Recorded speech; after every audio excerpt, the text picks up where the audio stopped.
విజయవాడ నగరవాసుల కలల ప్రాజెక్టు మెట్రోకు అడుగడుగునా ఇబ్బందులు ఎదురవుతున్నాయి. ముఖ్యంగా భూసేకరణ సమస్యలతో పనులు 3 అడుగులు ముందుకు 6 అడుగులు వెనక్కి అన్నట్లు సాగుతున్నాయి. నగర శివారులో భూములు ఇచ్చేందుకు కొంత సానుకూల వైఖరి కనిపిస్తున్నా విజయవాడలో మాత్రం ఎవరూ సిద్ధంగా లేరు. నవ్యాంధ్ర రాజధాని నగరం విజయవాడలో ప్రతిష్టాత్మకంగా చేపట్టనున్న మెట్రో ప్రాజెక్టుకు ఆదిలోనే కష్టాలు తప్పడం లేదు. 2 కారిడార్లలో చేపట్టనున్న ఈ భారీ ప్రాజెక్టుకు భూములిచ్చేందుకు స్థానికులు ముందుకు రావడం లేదు.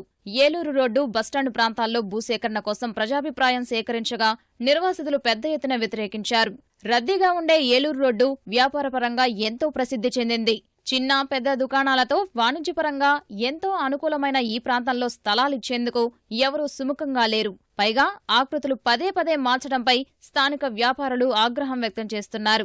బస్టాండ్ సమీపంలో ఇల్లు కోల్పోయే వారి వాదన మరోలా ఉంది. Strictly opposing metro rail in our stations అని చెప్పేశాం.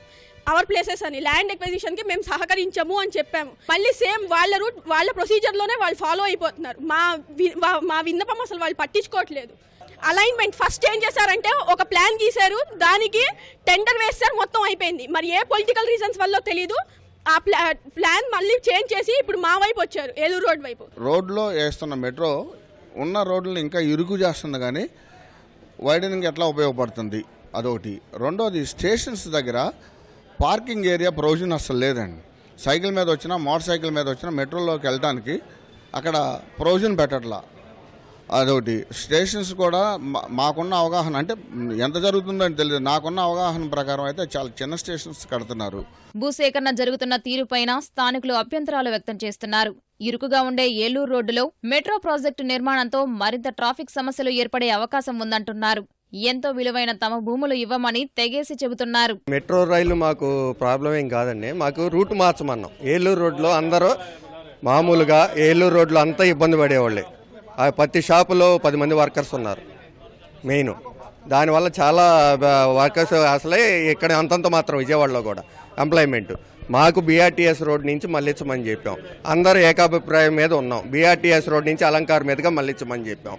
మాకు ల్యాండ్స్ ఓనర్స్కి కానీ ఎవరికి ఇబ్బంది కూడా లేదు, పేమెంట్ కూడా ఇవ్వాల్సిన పని లేదు. బీఆర్టీఎస్ రోడ్ నుంచి అలంకార్ మీదుగా వెళ్తే దానివల్ల చాలా కుటుంబాలు రోడ్డును పడకుండా ఉంటాయి. అసలు ఎంప్లాయ్మెంట్ మెయిన్ ప్రాబ్లం విజయవాడ. ఎవరైనా షాపుల్లో చేసుకునే వాళ్ళే తప్ప సరైన జాబ్స్ కూడా లేవు. మా నిర్ణయం ఏంటంటే పబ్లిక్ కష్టం లేకుండా, నలుగురికి ఇబ్బంది లేకుండా, మీకు ధనం ఎక్కువ కష్టం నష్టం కాకుండా విత్ మినిమం ఎక్స్పెండిచర్ తో మాక్సిమం బెనిఫిట్ మీరు ఎలా పొందగలుగుతారో అన్న విషయం మేము చెప్పగలుగుతాం కొన్ని విషయాలు. ఎందుకంటే మీరు మెట్రో రైలు వేయడానికి మా అందరికి ఆనందమే, కానీ మేము అందరినీ బాధ పెడుతూ మెట్రో రైలు వచ్చినందువల్ల మాకేం ఆనందం అండి. ఇప్పుడు బందర్ రోడ్డుకి, ఏలూరు రోడ్డుకి, గాంధీనగరానికి రావడానికి ప్రజలకు నిలుడేదండి. వాళ్ళ ఇది కోరట్లో బయలుదేరినా, గొల్లపూడిలో బయలుదేరినా, రింగ్ రోడ్ లో బయలుదేరినా, మరో చోట బయలుదేరినా, అమరావతిలో బయలుదేరినా ఇక్కడికి రావాలండి. ఇక్కడ రావాలన్నప్పుడు ఈ రోడ్డు టచ్ చేసే రోడ్డు ఏదైనా ఉంటే ఆ రోడ్డుకి మనం మెట్రో వేసుకుంటే ఆనందం అంతే తప్ప, యాక్చువల్గా వ్యాపారం చేసిన రోడ్లే మీరు కొట్టేశారనుకోండి, ఇప్పుడు వ్యాపారం చేసిన వాడు ఏమవుతుంది? అధికారులు మాత్రం ప్రభుత్వంతో మాట్లాడి మెరుగైన పరిహారం ఇప్పిస్తామని నచ్చజెప్పే ప్రయత్నం చేస్తున్నారు. ఇసోలేషన్ కి ప్రొవిజన్ ఉంది. ఇసోలేషన్ ప్రొవిజన్ మీ ల్యాండ్ వాల్యూ కి 100% వాల్యూ ఉంది. సో మీ ల్యాండ్ వాల్యూ తరువాత 100% edition solution. Solution is just for your livelihood you loose.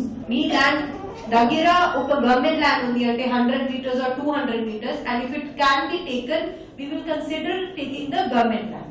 2 వారాల్లో మెట్రో ప్రాజెక్ట్ టెండర్లు తెరవనున్నారు.